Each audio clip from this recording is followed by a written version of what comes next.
Tune in to UFO Undercover, Wednesdays at 8 p.m. Eastern, with your host, Joe Montaldo, right here on the Paranormal Radio Network.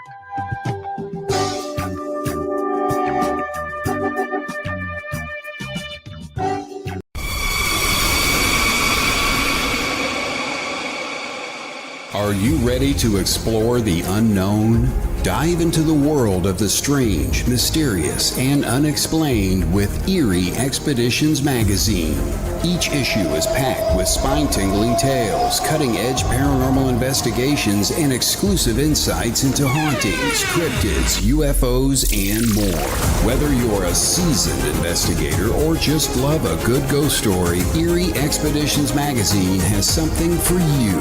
Join our growing community of truth seekers and adventure lovers. Subscribe today at EerieExpeditionsMagazine.com and unlock the secrets of the supernatural. Are you ready? That's EerieExpeditionsMagazine.com, where the extraordinary is just a click away. Dare to discover.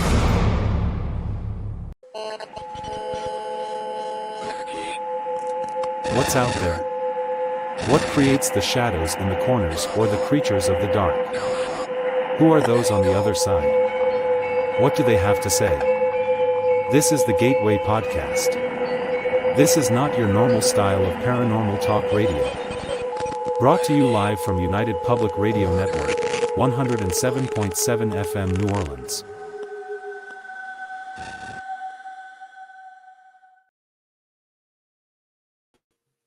Welcome to this episode of The Gateway. You're listening live from United Public Radio Network, 107.7 FM New Orleans. I'm your host, C.L. Thomas. How are you guys doing out there?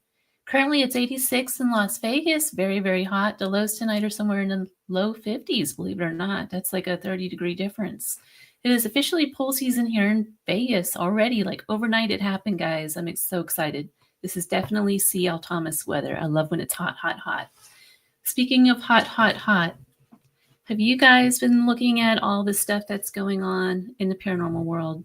There are so many paranormal conventions and classes going on out there. How do you know which one to take? I mean, there's just so many, especially when, okay, look, I know somebody that has never even read tarot before who all of a sudden is like a genius at tarot and is out there teaching tarot in conventions. I mean, come on, guys. There's got to be some kind of discernment between what's real and what's not, particularly when you're spending $500 on mediumship classes and stuff to develop your psychic abilities. So it's a little bit weird. But before we get into that, let me just say you have been listening to Sean Kelly Into the Night. I forgot to say that earlier. He has a great show. He comes on again on Sundays at 3 o'clock Pacific time. So you don't want to miss that. He's a great guy. I love his show. I've been on his show quite a few times, and he's been on mine, and vice versa. And there's a lot of other good hosts out there, too, with UPRN Network and 107.7 FM New Orleans. So give us a holler if you're not already following us on Instagram, and I'm on Facebook. I'm really I love Instagram, guys. That's my favorite one. So if you want to connect with me, that's the best bet. Also, if you're not already following me on YouTube, I'm getting ready to put out a couple of documentaries on YouTube. So check it out. I know I've been saying a lot about Eerie Expeditions magazine. It is a little late. I am really sorry, guys. It's been quite a hard year for me so far. But I promise you, I have a new one coming out, and it's going to be out on Friday. So stay tuned. So anyways, back what I was talking about. How do you discern who is real and who's not, right? My guest tonight, she's a famous tarot reader. She's here in the U.S. She's in Texas. She's a good friend of mine. She frequently does read for some major players and has been for a really long time. She is an author. She has written some great books. One of the books I really love, it's Spirits Unveiled, but her latest book, Psychic Handbook, is a guidebook on developing your psychic abilities. I'm really honored to have her back on the show. Her name is Michelle Welch. I forgot to say that. So let me get her on here. Hi, Michelle. Hi. How are you doing? Doing good. Can you hear me okay? I can. So good to see you. It's so nice to see you too. I love that you're back on the show. Thank you. Thank you for having me. I think it was on your first show. Oh, yeah. So I was going to say that. The very first show was a total bomb for me, guys. I wigged out. I couldn't do it. I wasn't really good at doing lives or any of that kind of stuff. And Michelle was my very first guest. And if it wasn't for her, the show probably wouldn't exist at all. So I want to thank you publicly for everything that you do for me. It means a lot. Likewise. I adore you. I love you, Michelle. Love anyway, you. Our big love fest. Anyhow, I don't really want to talk about people in particular, but we all know who they are out there who are just using this as like a money grab, and it's starting to really drive me crazy. So I think this is a great topic. I want to talk about your book, but before we get into that, tell us how you got into this. Well, for me, it's been my whole life. A lot of people will say that, and I used to leave that out of my bio, when I was a young child, that kind of stuff. But it's true. I don't remember a time when I wasn't full-blown psychic, but I was raised in a very conservative, by that I mean conservative religious home, and my parents are still living. I absolutely adore them, but so it was kind of in a different context, and I would always get in trouble. So I kind of stuffed that down because I'm also an attorney. I decided I'm going to lean totally into my logic. I carried a little briefcase to school one day. It was actually not a briefcase. It was a little red fake plastic suitcase that I decided was a briefcase, and I went to the library and I got the biggest book on law that I could find, and I decided that's what I'm going to do. And so then I decided I wasn't going to be that strange, psychic little weird girl. And for a long time, so how I got into it recently, in the past 20 years, is I just kind of came out with it and just said, this is me. Probably when I was picking those juries, or I was working on the remote, missing persons cases, or even murder cases, it's intuition that, maybe I thought I was really smart, but I think I was really intuitive. So that's no, you're very, very smart. I just said, just forget it. I'm going to, we're going to go all in with this, because it's hard to know what to do with that when that is your life, like, what do we do with it? Yeah. What's your opinion about all these people that are coming out with this that have never even done it before, and all of a sudden they're Yeah, I understand your question. And so with being careful about it, I talk about it a lot. Number one, I think that experience is very, very important. Okay. So because people may be psychic, they may be. I mean, it's not for me to judge if they are or they aren't. They may be. I mean, everybody is a little bit, from anywhere to instinct all the way up to just, full blown, you've always been psychic and you can't get rid of it and it drives you nuts. And, there's no paranormal. It's all normal, right? To you, right. Because it's not weird. But what I think about it is, and I talk about it in the Psychic's Handbook, is the E's of excellence, right? The 8 E's of excellence. And one of those is experience. And if you don't have experience, even if you are psychic, first of all, tarot, that I own some conventions that are divination/tarot conventions. And the people who are truly understand tarot, it's a system. Like, you wouldn't just start reading astrology. I wouldn't think. I wouldn't. And say, I'm an expert in astrology after, never really studying it. And then the experience, CL, really comes in when you have people sitting in front of you or calling you or whatever they're doing, Zoom, and they're hanging on every word, because Exactly. They're counting on you. And I always, so I think it's very dangerous.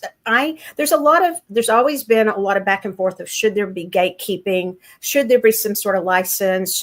And my opinion is yes. Then it's like, well, who would do that? What I'm going to say is to everybody, if we don't do it, the government's going to do it. So we need our own internal testing site. If you want to site test people, I've been site tested twice.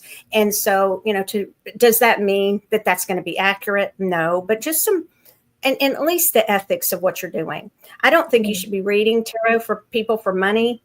What I teach is, you need if you're reading 5 days a week for people for, a year, then maybe you should start reading for people. I would, but I can't put a time on it. But it's very irritating. And people, I'll just say this, that people who know how to read, whether it's intuitively, you can use anything, or tarot, but tarot especially, because there's a system you have to learn. If you're going to just read with your intuition, use oracle cards, use something else, use, charms, but a system like astrology or runes or Lenormand, those are fixed systems that you really need to learn. Then you can layer it with your intuition.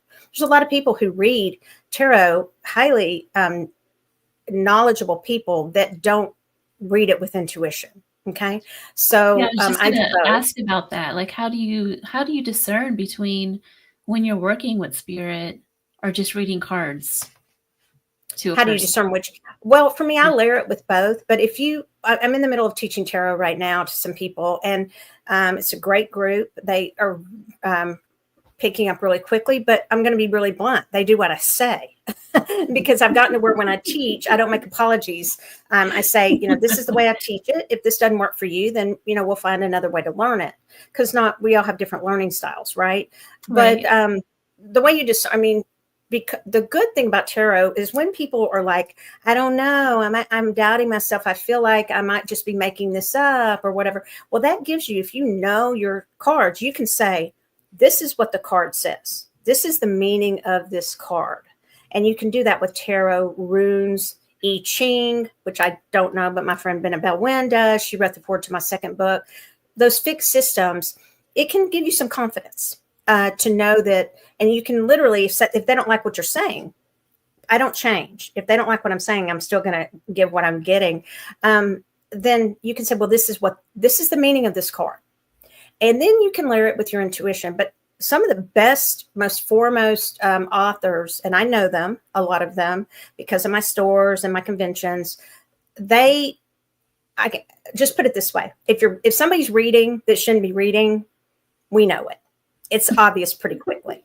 Okay. But you know the art of discernment from spirit. A lot of people out there don't. They just see someone on TV and then they think, oh, they must know what they're doing, right? But people can get hurt. Yeah, and the thing about TV with that is that, they'll get a waitress that's, if she has a good personality, they may get, this is exactly what I've been told. They like, if you're uninteresting, Michelle, it doesn't matter how good you are. Not that I want to be on be a character on a TV show. Maybe behind the scenes might be good for me. But yeah, it's and I laugh at all those shows too.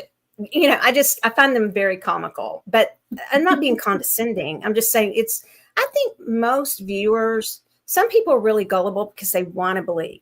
And that's where it gets really messy, because some people are so unethical. They'll tell people whatever they want to hear just to get them coming back. I do talk about all of this in my book because we were talking about it when I was writing this third book.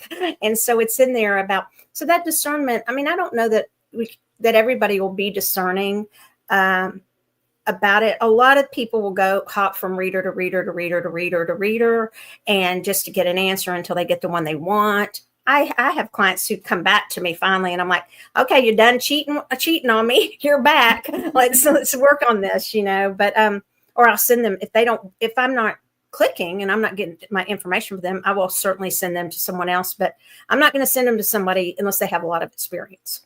So I think one way to know is ask them for credentials. I said on Coast to Coast one time, and I could tell who the people from Coast to Coast were that were calling me the next couple of days. And I've been on there, I think 3 times. But it was one time I said, ask your readers, mediums or readers, whatever they are, where they get their information from. That should be one of your first questions. That's really good.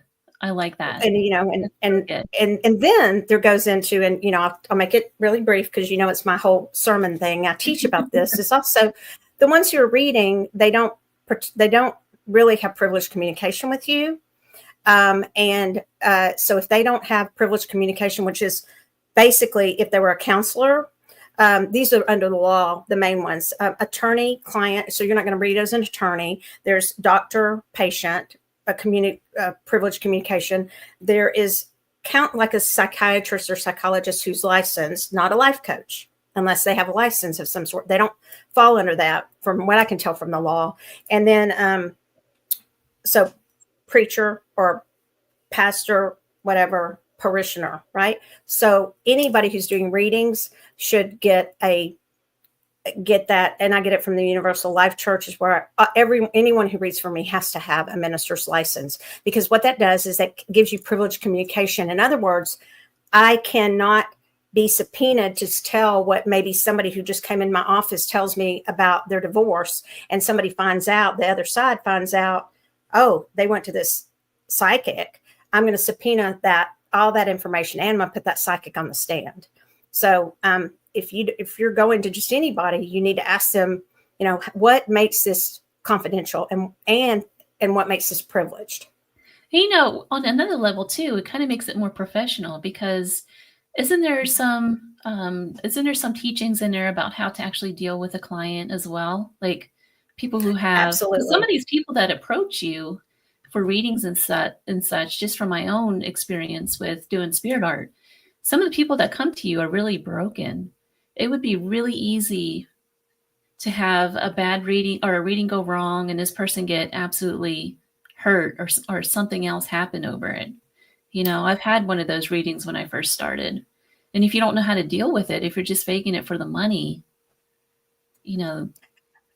I would say that, make it very, also, if you're wanting the answer to, how do you discern who to go to, ask also, their credentials. I don't think you have to have a certificate to be a reader, but I do think that, or even a ghost, I will never say hunter, but an investigator, whatever, that's a whole nother subject, because I just laugh at that most of the time. Because if you really see spirits, it's pretty funny.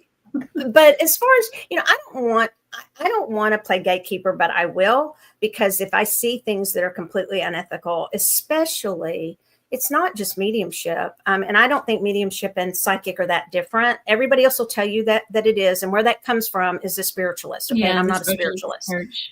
And I'm not against them. I know you've taken classes, not against it. Many of my friends, it's just that I'm not, because that's not how I did things. So they'll say, well, all mediums are psychics, but not all psychics are medium. And in Spirits Unveiled, the book you mentioned, which was my second one with Llewellyn Publishing, I talk about that. I don't agree with that. It's just the frequency and connecting to different frequencies, and then the expectations of your client. But as far as dealing with clients, there's all kinds of, things that you should, as if you're going to be a reader, and you got to tell them what, I am just a psychic. I am not a psychiatrist. I'm not a psychologist. I am not a financial advisor. I'm not reading to you as a lawyer. This is just a psychic reading. And I keep a laminated list where all my readers are, of resources. If anybody is, like a licensed counselor, any of your listeners, certainly reach out to us and let us know because I refer out a lot to people who understand not all things, but things like metamagical, and they're open to that. That's who I'm going to refer people to, but that's not, and women's shelters and things like that. So, but on the mediumship, that's an area that can be really icky when people try to capitalize on the grief of other people. It's just the lowest of the low, in my opinion. And I see that so much right now. It got really popular all of a sudden, and all of a sudden everybody was a medium. Not saying they aren't, because, I do see that they're very much the same. Just how you're getting in touch with, but there are a lot of ethical boundaries I impose on myself, and ethical standards that I impose on myself, because there's not a governing body really for that. Right. Well, another thing, go ahead. I was going to say one more thing, because you asked, how would you know? You can always ask for the code of ethics of the reader and say, could you send me your code of ethics? And if they don't have a code of ethics, I might not get a reading from them. Got it. So I wanted to talk about your book, A Psychic's Handbook. How is it different from other books on psychic development? Because, again, I guess that's why I brought up the whole TV thing, because there's so many people out there that are charging like $500 for classes and all that sort of stuff. And a lot of these classes are not really, I hate to say it, they're really not that good. Like I know one person that took one of these classes from someone that's on TV, and it was like $400 for the class, and that if they had any questions, of course they can't just reach out and ask; they have to pay more money. You see where I'm going with this? And then it doesn't really get into developing psychic ability. It just kind of talks about declares, and then it talks about angel numbers, and it jumps from one thing to another. It's really not a deep dive. And let me pull your book up here because I just love this book. Okay, thank you. Hold on a second. I might have to make this small. There it is. That's the book, guys. Make me small. I like that. Just keep me over there. I got allergies again. Texas is like full of allergies. Okay, so this is my latest book, and just want to say that Matt Orwin, author of Psychic Witch, Manifesting Magic, and the Psychic Art of Tarot, wrote the foreword to this book. So let's get it to the next print so we make sure that his name gets on there. But he wrote an incredible foreword to me, and he's a very good friend and very well known. The difference of this book and other people and how they teach is that I believe, just like learning styles, that we all are different how we're going to connect with things. So I have a certain way that I learn, but that may not be how you learn, right? And I do start with Claire. I go through all the different things in the book. There's a lot. It's packed full. In fact, this book doesn't even have an index because my words were way over, y'all. So, it's a little pricier, but it's a thick book. Okay. And so, but what it is I want everybody to put their own handbook together from this handbook of how you pick up on spirit. Maybe for me, it just comes really naturally. And for somebody else, they're like, I just see nothing. I mean, I'm sorry, I see nothing. Well, a good teacher is going to figure out, okay, how do we because there is one condition where you can't actually visualize. Okay. It's very, very rare. I cited it in the book. Like literally you can't visualize, but most people can visualize. If you ask them to say, think about your car. What color is it? Okay. You can usually see it, right? Or something you like, and now change it to a different color. Like if it was blue, now change it to white. And they can kind of do that in their head. So I teach how to, in their mind's eye, I teach how to do that. But what's the biggest thing that's different about it is because I read every store or every book that came in my stores, and I had 3 at one time. And for these conventions, I've read a lot of them. They all repeated the same things over and over again. Now, some things need to be repeated. Okay. But we're in a big paradigm shift. Things are changing. So I wanted the reader to say, okay, to really think about, why do you think when you hear a phrase, don't just buy into the phrase, as above, so below. What does that mean? The law of attraction. What does that mean? Karma. What does that mean? And do you really believe in reincarnation? Who taught you to believe in reincarnation? So it's not challenging people. It's getting them to really think about what they really believe. And then, all the way into life purpose. And then there's all the exercises that I've taught for years and ancient divination practices. And I give you fun ways to do it. So the difference is it's yours. It belongs to the reader. And they're going through it going, okay, yeah, this doesn't connect with me, but this way might. And it really helps with that because you make your own handbook. I hope that explains it. Oh, yeah. And that was my goal. That it's not your typical cookie cutter approach, which is really great. Not. Yeah, so that's what I said in there. Thank you. Yeah, now one size does not fit all when it comes to this. And if somebody tells you that you can learn in a weekend how to be psychic or how to be a medium, I'm still learning. I mean, we all, in my opinion, that's every job that I do, though. I want to keep learning. And I learn, and this sounds corny, but I do learn just as much from my students. I mean, I learn a lot from students. And by the way, just talking about money, I have one starting, and it'll be pretty limited because it's going to be on Zoom, but it's $15 a class. And then if they're subscribers to me on certain platforms and stuff, then it's $10.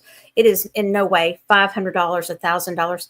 There's even things like opening the Akashic records, and people think that's so mysterious. I teach you in like 2 pages in my book how to do that instead of paying $1,500 to learn. I'm going to have to sign up for these classes that you have going on. but the thing is that if there's somebody in the class, the biggest thing is to not compare yourself to others, because the person sitting next to you or somebody else may be like, oh yeah, I see 20 spirit guides and I see that aura. Well, I don't see auras that easily. I have to really practice, and I tell you how to do it. So some of us are going to have strengths in some areas and not as strong in other areas. And it's okay to be that way. We don't have to. So it really helps you pinpoint. The other reason I read the book was because somebody the other night said, you're a psychic rebel. And I'm like, kind of, but what it is, it's more, instead of me just repeating what I hear, I want to know why I'm saying it. I want to be mindful in what I'm saying. And do I really believe that? And why do I believe it? And don't teach it just because I'm regurgitating something I heard everyone else say. The other reason is there wasn't a book except for Psychic Witch and maybe a couple more. And people would say, well, which book would you buy? And I'd go, I wouldn't. I'd take my class. And I was being honest. I didn't really need to advertise the class more when I would say that. And before I started writing this book, it was crowded. And, but I wanted it to be accessible. So it is different. The book includes what you call the 8 E's of psychic success. And I know you mentioned just a little bit ago. Can you walk us through these and share which one you think is the most overlooked? I can. So I'm going to open to it. And it's interesting because somebody wrote a really good review, and I'm going like this because that thing's shown. But somebody wrote a really good review and they shared it with me. And my friend Matt said, oh yeah, that's a good review from somebody who's, not always easy. But he said it's kind of part 3 and part 4 in the book are kind of, they could be in the appendix, right? So they're pretty short, but the last one is, let me find it, part 3 about the E's. I got to find them. Let me just think if I can say them without looking. So it's ego. That's, your ego self and how to get out of ego self into super conscious or higher self. It is education. And what I mean by education is not that you have to spend a lot of money, but practice somehow, don't just pick up cards and start reading. Okay. That is so unethical. All right. And then, let's see, the excellence, there is the ethics, which is huge for me, as you know. I mean, that's the big thing I speak about. And I will tell y'all, the minute you write a book, you get challenged in what you write. So be careful what you write. Have you found that, CL?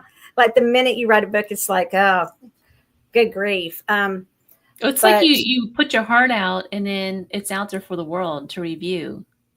It is. And also, if you say, like, you really need to have ethics, then 5 seconds later you do something, you go, oh man, I'm not sure that was so ethical or whatever, you're challenged in it like the minute it comes out, and it's like one day my friend Madame Pamita was like, I was all upset about something, and in Magic of Connection, the first book had come out, and she called me, or I called her, and I was like, wah, wah, wah, everything's going, oh, poor Michelle, and they're being mean and blah, blah, blah. She starts reading to me, CL, and I'm like, I recognize that. Are you quoting my own book to me about transmuting? And she said, I absolutely am. It's a really good book, but you're not doing what it said. And I was like, dang it. So it happens. But yeah, there's more of those E's. I'm kind of brain locked on it right now, but I do go over ESP, right? Yeah. So I use ESP kind of, thank you, because I couldn't think of a goodie. Empathy kind of could do it, but not really. Empathy's not really that's kind of entry level psychic. I'll make people mad with that, but it kind of is. It's kind of the first thing kind of people pick up on is those feels, because we all are in each other's spirit fields. But I did ESP kind of to stand for not just telepathy, just straight up ESP, but just to stand for the broad category of having that intuition. But you have to put it kind of all together, really. The ease of, to excellence. I think we should treat every job we have as, it is, no matter how much we're being paid, whatever we're doing, wherever we volunteer, we should treat it with professionalism. And it was very important to me to bring professionalism to this craft. And so that's another reason I write books, is because I see things, and it is not because I'm perfect. It's because I see things and I don't want to fall into the trap of just saying things that I don't even know what I'm saying, right? That I don't even really mean. And just because I hear other people saying them. And I don't want to be, sometimes I'll say when I talk about people who, certain people who are reading or they're on TV or whatever they are, that's their journey. But does it upset me? Yeah, sometimes it does, because when you're working real hard to bring credibility to something and somebody's just literally, I know for a fact, I gave somebody some cards. They didn't know how to read. I mailed them to them. I was told they didn't know how to read. And a week later, or maybe two, they were reading for money with those cards. Mm-hmm. Yeah. And so that's the kind of stuff I'm talking about. I do have a problem with that. And that is just because I think there should be some standards of excellence. I think, with the paranormal field in particular, it's become such a money grab that I'm seeing a lot more of that coming out. But, even with the spiritualism, when that first started in the 1800s, that's what it was. It was a bunch of charlatans, like the Fox sisters. They were having those parlor parties just to make money off of it. It was. And so I'm looking for that. Yeah, it was. And, it was apparently debunked. And, a lot of things. So again, it's not for me to judge whether somebody's psychic or not. I can tell pretty quickly because I've taught so long, how well people pick up on things. But it's not, it's more, put it this way, even if, like I said at the top of the show, even if somebody is super psychic, and they always have been, and they don't know what to do with it, they need to practice reading if they're going to give any sort of messages, because somebody counting on your every word, not only could you hurt that person, you don't know what's going to come at you. And so if you have really practiced and gone through hypotheticals like we do in my classes, we go through hypotheticals, then you're going to at least be prepared for some things that might come at you. Is this ethical? Should I be reading about this or not? Do I steer them in a different direction? When do I refer them to those, maybe a suicide hotline or whatever, something that is absolutely not within my purview. Yeah. And I've actually had to do that with a reading before, unfortunately. So, I think that the other area that I've seen that some people are doing it is there'll be people that I had no idea ever that they would be against like spells and stuff like that. And all of a sudden they're teaching classes on that. So I think it's real easy to fall into, well, it's the trendy thing. And I better jump on that bandwagon. Yeah. Well, first of all, that trend started a long time ago. So that person's really late to the show if they're doing that, and anybody who really understands these things, what they don't get, and maybe they don't care, there are people who look at it and they laugh. I mean, they shake their head and think that is ridiculous. I mean, you don't know what you're talking about, And so I do care about credibility. It matters a lot to me, the reputation of my readings, and those stand for themselves. No matter what somebody wants to say about me or you, or their prejudices against people, or they don't like somebody. If you're a good reader, you're a good reader, and people will call you back, and they just keep coming back. And not to slip into, you said for money, it's also for kind of like clickbait, right? Is that what it's called? Right. People will just write anything just to get attention. And I think that's dangerous too. One of the other things that I really like the way your book is laid out is that it literally, it's better to get a hard copy of this book. And I'll tell you why, because each chapter includes like the exercises and assessments. Like you said in the beginning, it's kind of like writing it for yourself. You're writing your own development plan in a way. How did you develop those, and how can readers best use them to discover their strengths? So every chapter has like a checkup. So that's your baseline. Let's say it's about just how psychic you are. And if you're really honest with that assessment, that gives you like a baseline. You know how some people want to rig a test, like they want to rig it and say that I'm really good at this when they're not, it's what they want to be. So I encourage people to do, this is really how you are. I mean, and you take that at the beginning of like most of the chapters in part 1, and then you, and how I came up with it is years of teaching. So just, I've taught a lot. And so, and I've read a lot. And I've written books, but so I've kind of owned the stores and the conventions. I've been all around. And so I put it all into this book, pretty much as I could, but it would have been twice as long and it was already too long. Let me say one thing. The exercises come from my classes and fun things to do. You know, you don't have to you need to be ethical with readings, but you don't have to be so serious that it's not fun. You can have fun with it, and practicing's fun. And that's the other thing that I just made sure in the book to remind people. But the other thing about what you said about having the actual book is that you can skip around in this book too. If you get to a part and you're like, I'm just not interested in that, you can skip it and you can go to another part. It's fine. I would suggest doing it start to finish. It seems to me that a lot of my books start off with like the most boring parts at the first. You know, they're like, you're really going to put that in the first chapter? And I'm like, well, it has to be in the first chapter, you know, because I'm laying the foundation. So, you know, the first chapter, Foundations. You are exploring what you really believe, not what somebody told you to believe. Or if they told you to believe it, reincarnation as an example, you know, why do you believe it? And so every chapter just builds on that.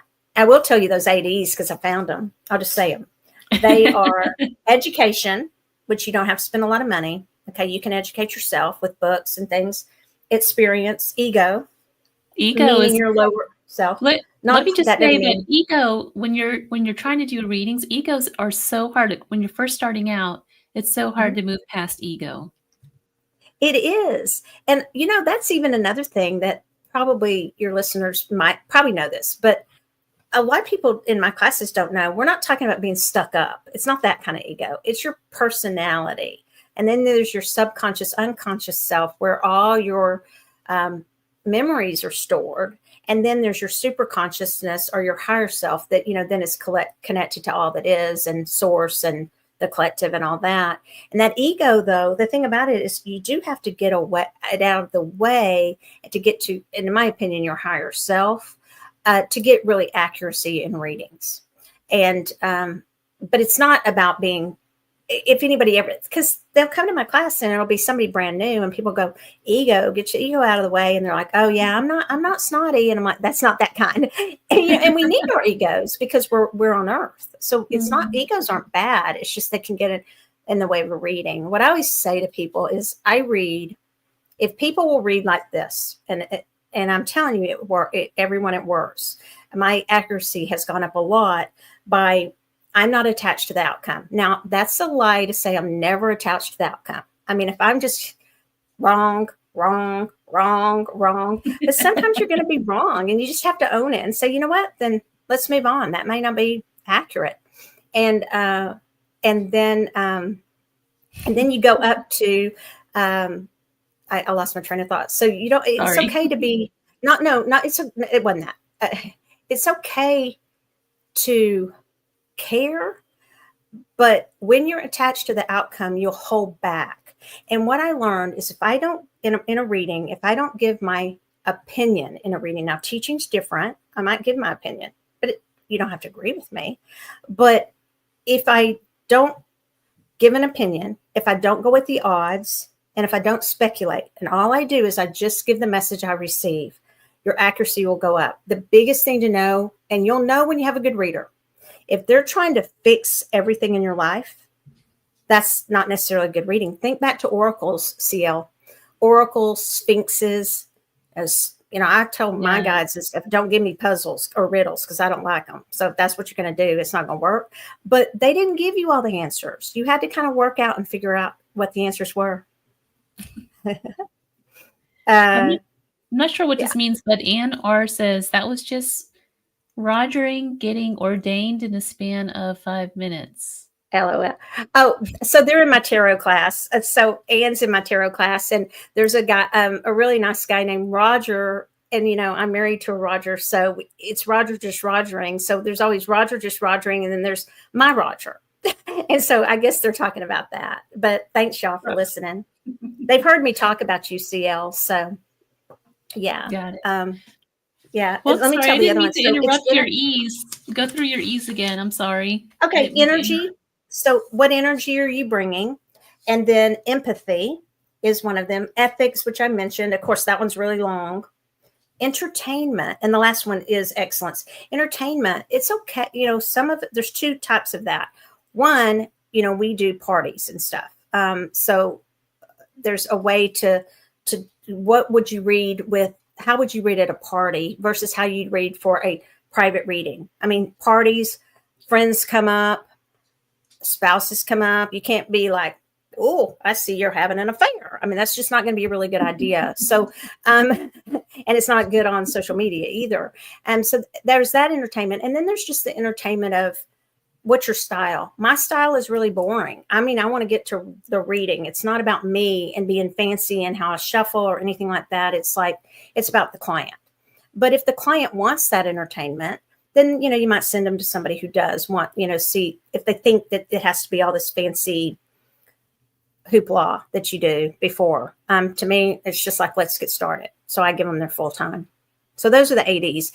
And the other way that I have changed with my accuracy is just, I want to go back to that, is making sure that a lot of people will go with the odds. I'll give you an example, if it's okay. Love readings. Love readings are tough.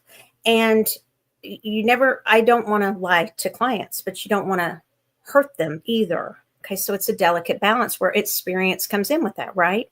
Right. And, but you don't want to lie. Because, and they'll always say, no, I want the truth. I want the harsh truth, but no, some people don't really want the truth. So you got to be careful. And so love readings, I read for somebody, and this has been years ago, and it happens a lot. So I'm not divulging confidences here, but they would ask, does this person really care about me, or do they just want me for my money and my power or something like that? Mm-hmm. Okay. Yeah. Because I read for all kinds of people, but I do tend to read for a lot of kind of the love readings seem to come from the most successful business people.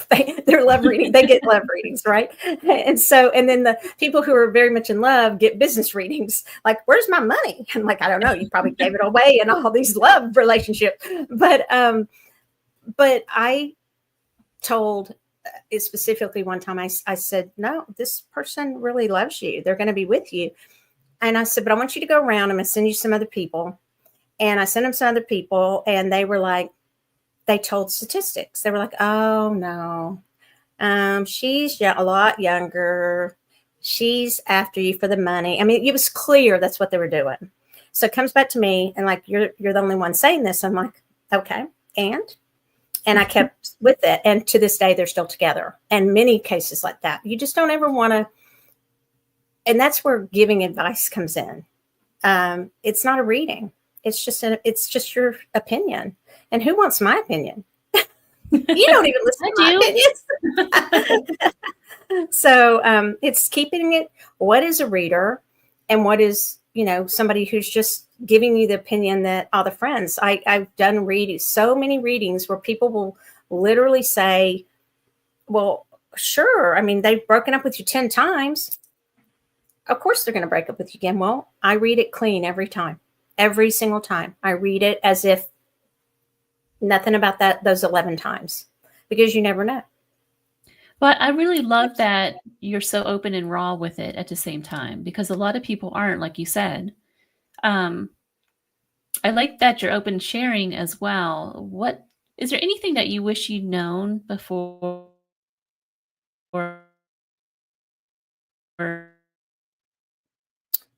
I think it's kind of freezing. Can you hear me? You started this with readings and mediums you would give to your younger psychic self. A lot. One is not to go up to people cold.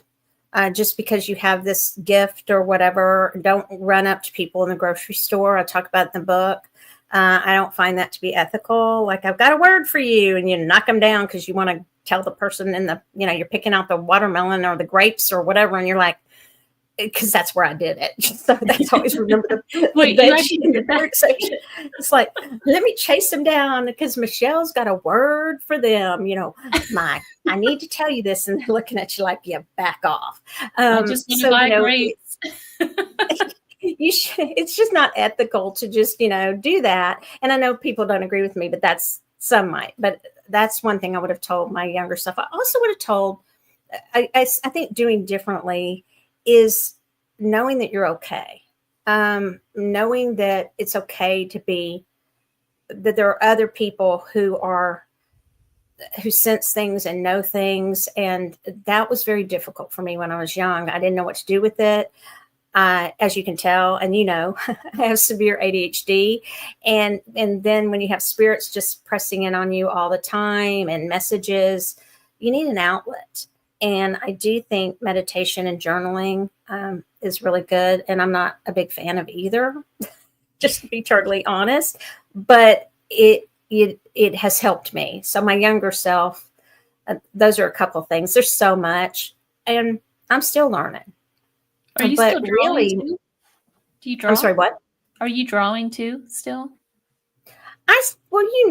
That was, yes, sort of, but not like you. I keep looking at the thing in the background, y'all. I have y'all should order her paintings and her photography and everything. So I have one of those. I got it at her house when I was there not too long ago. I guess that was a long time ago, though. Was it November or something? But it wasn't too long ago. November. Do you remember when we saw that? When we Yeah. saw that in, was it the Czech Republic or Germany? We saw something. It was in Prague. It was in Prague. So listeners, Michelle and I actually met in Germany on a trip, nonetheless. We were on a trip with he who shall not be named, but we were overseas and we had the best time. We went to this one castle that it's just this castle still sticks in my mind, and I still have dreams about this place. What is the name of that castle? It's escaped me for some reason. Huska Castle. You always know how to say it, and I'm always like, Hoochie Mama? I'm not sure, but something Hoochie like Mama that. Castle. You always know how to say it. Hoochie Mama Huska Castle. No, The Huska Hoochie Mama Castle. It's outside of Prague, and about maybe an hour or two outside of Prague, out in the middle of nowhere. And it's an old hunting castle, but the story is this castle was built like 11th century, and there was a little village, and they figured out that the water was causing people to get sick. Of course, they didn't know about germs, so they thought it was demons making everyone sick in the village, and it was coming out of a well that was sitting on a hillside, which must have been a spring, now that I think about it, some sort of spring that was going down. Mm-hmm. But at any rate, they built this castle to keep all the demons in, which is really interesting because castles usually are built to keep stuff out. But of course, Michelle and I went and looked around this place, and wow is all I can say.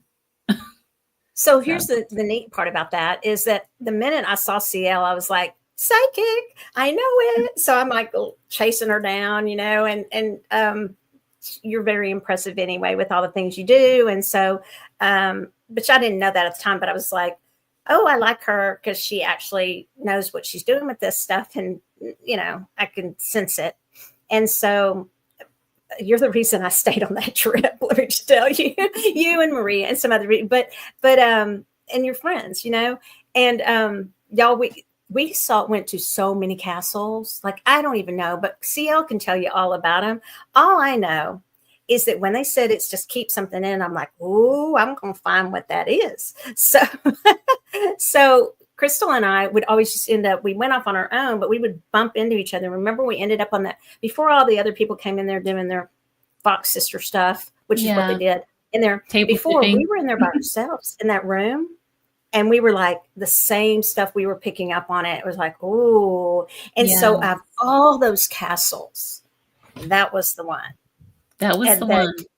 That was the one for us, at least, that And I didn't even make it up to the Cinderella castle. Did you? You know, you sat with me. Remember, like we got off the bus and it was like, now you got the one that's like Cinderella Castle's based on. Yeah. Yep. I walked up there.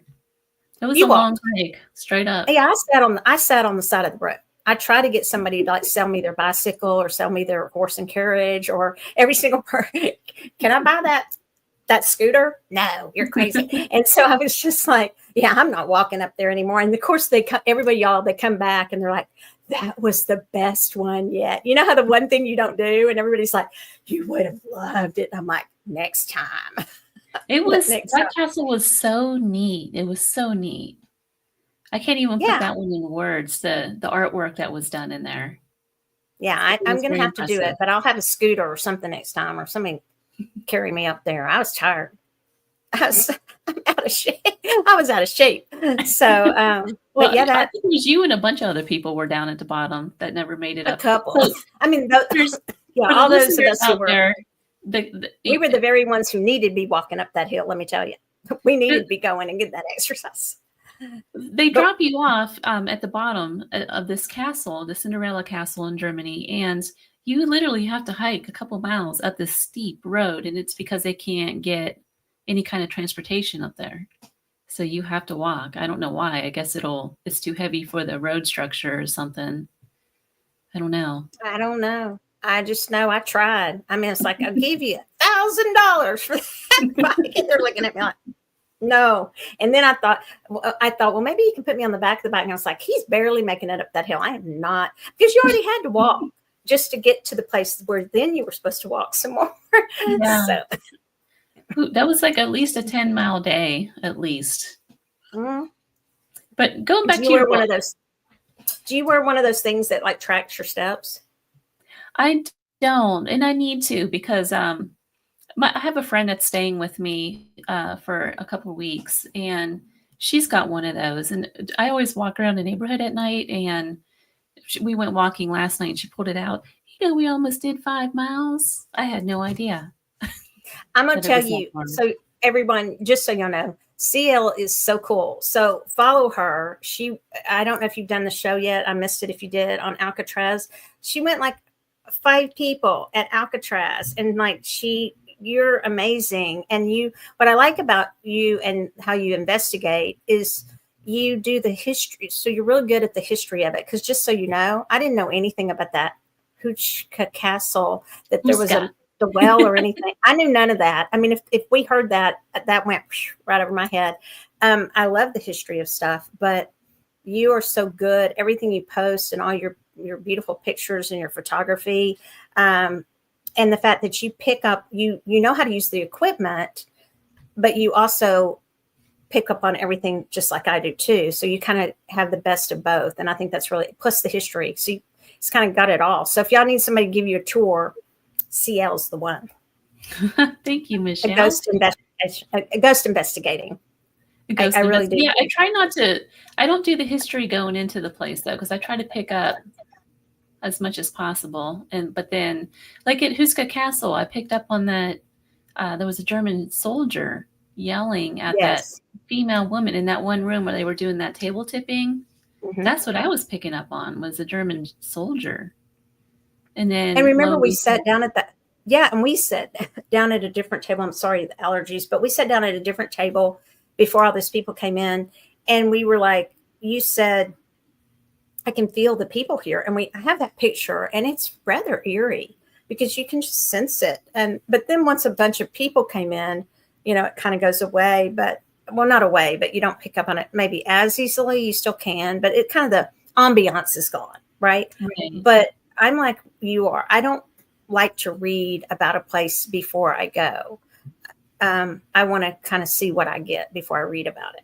But you can still, even if you do know, that doesn't prevent you from picking up on things. It's just, I think, more interesting. It doesn't lock you into one story. Like when you went to that place that you told me about, and you literally knew stuff that the historian had never told anyone, and that you picked up on. So there was nowhere to read about that. And you spoke with the, I think, librarian/historian, and they were like, oh yeah, let me show you this, which other people remember that, and other people hadn't seen. That's The Whaley House. That happened with the Whaley House. Yeah. So you're the real deal on that. And it was, you kind of can pick up on it really quickly, versus someone who's just, because I know that people do things back to the TV. I know they do them for effect on TV. I mean, I'm not ignorant to the fact that it needs to be entertaining, but when they're like, oh, a ghost, and I'm thinking it's been standing there the whole time. I mean, like if you really saw ghosts, you wouldn't be surprised when you see a ghost because they're everywhere. But you know, I know it's for TV and stuff, but yeah, I do talk about my book, Crystal, or CL, about mediumship. It's in chapter 12 of the new book. It's quite extensive. And I got a note back from my publisher at first saying, it just sounds like you're talking about one medium that you don't like. And I said, well, that's because I am. And it was on the trip. And they're on TV and they've been on there forever. And I didn't behave very well during it because I said things out loud like, that's not what you said. And so I wrote about in the book how to know some of the tricks that mediums use and psychics too. So that's in the book too. I know one of them where they're trying to fish for information, particularly in those galleries. They're fishing. When you're sitting in a room with 50 to 60 people, somebody's going to have an uncle named John. Come on. Or I think they passed from their heart stopping. I'm like, yeah, I think that's how everybody kind of goes, because their heart just kind of stops. But, you know. It always cracks me up. I tell them all in the book, like, and it's okay to ask some questions. Okay.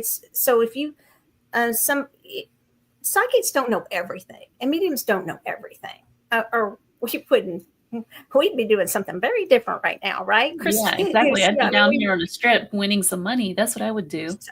So yeah, we just don't know everything, but it's okay. And many good readers will get their client involved, you know, in the reading. But for mediumship, it's very clear. And I go through that. And I also go through the different ways people can pick up on mediumship. Probably don't have time to do it, but in the book I do. And then one of the ways is probably not mediumship. The fourth way, it's when you're just picking up on what the person wants to hear. Because if you're pretty intuitive, you can pick up on that. I know Melissa. Sorry, I was just looking at the what we have going on in the chat. I'm I'd not like really to sure. hear. I think they're having a conversation amongst themselves. They're all on. They're in my tarot class. And then so is Melissa. I just said that. Maybe I shouldn't say that. Sorry, y'all. I just outed y'all. I just broke an ethical rule. Well, Michelle, you're really good at helping others find their purpose. How does spirit communication play into that? And what role do psychics have in that purpose? In that process, I'm sorry. Well, I think it depends from psychic to psychic. I mean, they may feel that that's not their role at all. For me, I know how it feels to have information and to not know what to do with it, right? To just like you're bursting with all this stuff. I love you too. You're bursting with all these things, and you know, what do I do with it? And how do I use this? And to be able to help somebody, a good teacher really is, I feel, even like when I taught law school, I feel that the teacher should hope that the student surpasses them. And that's a good teacher. And so to help people find whether it's spiritual or whatever it is for them, the way that they can most use the gifts that they have and grow those. And I think everybody will be a lot happier if they know what to do with it. And I think we're in a situation now in the world where we need compassion. We need empathy. We need, not everybody who reads is necessarily compassionate, but I do think it's important to empower, especially students. My clients, I might empower them, or I may say, you know, because clients aren't always honest with you. That's one thing people need to know. They're not always honest. So, you know, they may be telling you how horrible somebody is, but it may be them who's doing something. And so I don't know that I am going to fix anything. I hope I leave people better than they came. But when they came to see me or, an appointment. But for sure, when you're teaching, and anybody who's teaching needs to have the knowledge of what they're teaching and the experience. Yeah, absolutely. It is, and I will say one other thing, that I do think that the people who are not doing that and who are taking money for things that fraudulent, and adding on, if they're not upfront with that, I think there's some fraud involved in that. And I do think that's going to come to the attention of people more and more and more. Some of my friends have said, yeah, because you're talking about it everywhere. And I'm like, well, maybe that needs to happen. We need to have to clean it up. And, if somebody's going into people's houses and saying, you got a ghost in here. Well, yeah, they're pretty much everywhere. So they do. But, taking a lot of money to clear a house and things like that. It's just, I do believe in getting paid for your services. Okay. Unless somebody can't do it. I want to make that really clear. There's nothing wrong with getting paid for your services and your time, but it's when you're capitalizing on people's grief or their fear. And I have a big problem with that. Yeah. Which is happening a lot. It's happening a lot right now. But we are at the bottom of the hour already. I'm going to bring your book back up here. Michelle, where can people buy this book? So pretty much anywhere. I saw that. I think it's a little bit on sale on Amazon right now, but you can get it from me at Soultopia or michellewelch.com or mysoultopia.com. But it's available Barnes & Noble, Books A Million, Target, a lot of them online, all the places. And if you're local, I love to support your local metamagical shops. And if they don't have it, you might want to tell them. They will certainly be familiar with my publisher, Llewellyn. And so most good stores will order from Llewellyn, and you can tell them they have, all three of my books. They can get them there. So pretty much anywhere. Do you have the only thing is it's not on Audible yet. It's just it's Kindle and the hardback version. I didn't mean to interrupt you there, but do you have any events or anything coming up? Let's see. Well, I'm starting that class, not this Thursday, but next. And then I'm going to an event. I'm excited. You need to come back to Austin. I do need to come back to Austin. I can't remember, May 10th. You liked it. I'm going to an event there because my friend Matt Orwin's speaking. And then I am going, I have my events, Northwest Tarot Symposium. Y'all can apply to be a speaker, or you can apply to be a vendor for that. But those are more in the fall. And then I'll be at Omega, which is an upstate at the Omega Wellness Institute. It's a big honor. I will be speaking with Rachel True and from The Craft and Matt Orwin. Oh, wow. So I'm doing that. And I believe Rachel True is one of our guest speakers in Portland at the Northwest Tarot Symposium. So, yay, that's what I have that I can think of. Michelle, thank you so much for coming back on. I just love having you as a guest. I love being on here, and I'm so proud of you. I just think you're wonderful. Y'all, if y'all want to know the real deal, it is CL. Seriously, she's the real deal. Yeah. Thank you, Michelle. Thank you. So you guys, you've been listening to the Gateway Podcast. It was broadcast live to you tonight from United Public Radio Network, 107.7 FM New Orleans. Again, the magazine is coming out this week. I'm very sorry that it's late for the month. It's erieexpeditionsmagazine.com. Go check that out. Next week, I have another guest coming on. It's an angel reader. She's with Angel Chatter. Her name is Christine Alexander, and she'll be on next week. I think it's discernment with angels. It's going to be a really good topic because just like tarot readers, we have a lot of angel readers out there as well. So stay tuned for that. Join me next week. Thank you for listening, and thank you for all of your support. If you haven't subscribed to my YouTube channel, please do that because it helps me carry on this show. Thanks again. Have a good night, and I'll see you all next time.